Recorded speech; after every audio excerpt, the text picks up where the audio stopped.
आप सबका स्वागत है अपने चैनल कोमल केपी स्टोरी में। दोस्तों, आज हम बात करने वाले हैं ऐसी चीज के बारे में जिससे आपको हमेशा डर लगा रहता है।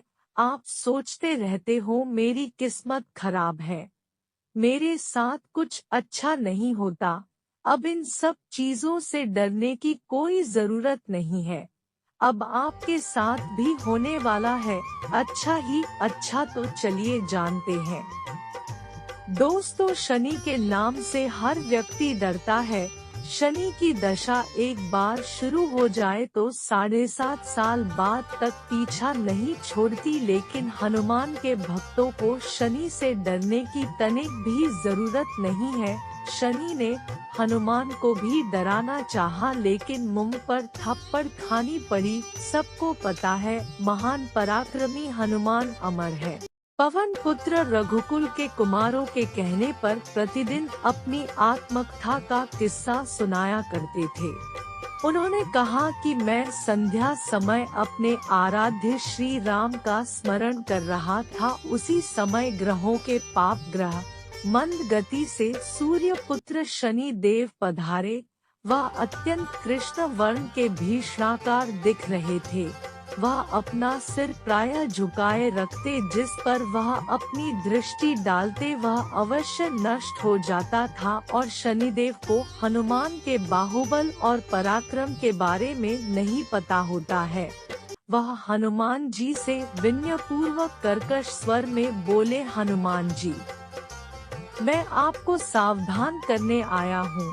हनुमान जी हंस पड़े और बोले, तुम मुझे सावधान करने आए हो? शनिदेव कहते हैं, यह दूसरी बात है, अब कलयुग प्रारंभ हो गया है। भगवान वासुदेव ने जिस क्षण अपनी अवतार लीला का समापन किया, उसी क्षण से पृथ्वी पर कली का प्रभुत्व हो गया। यह कलयुग है।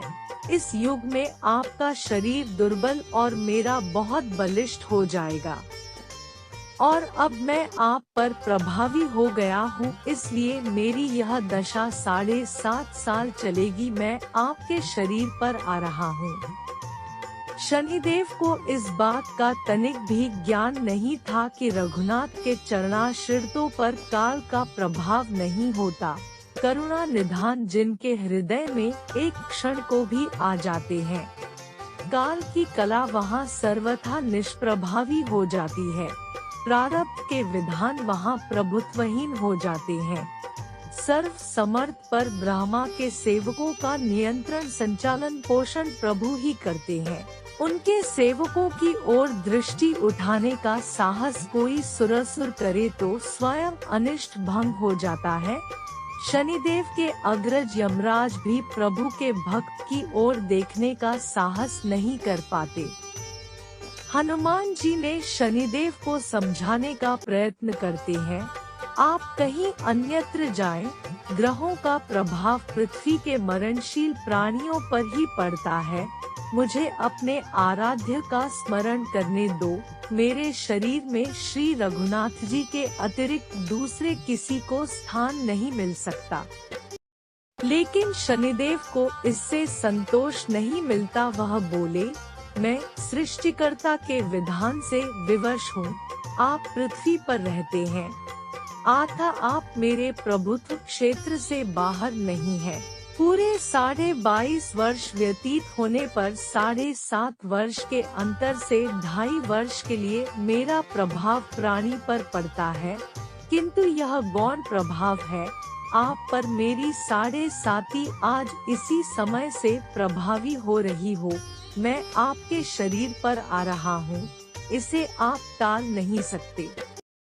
फिर हनुमान जी कहते हैं, जब आपको आना ही है तो आइए, अच्छा होता कि आप मुझ वृद्ध को छोड़ ही देते।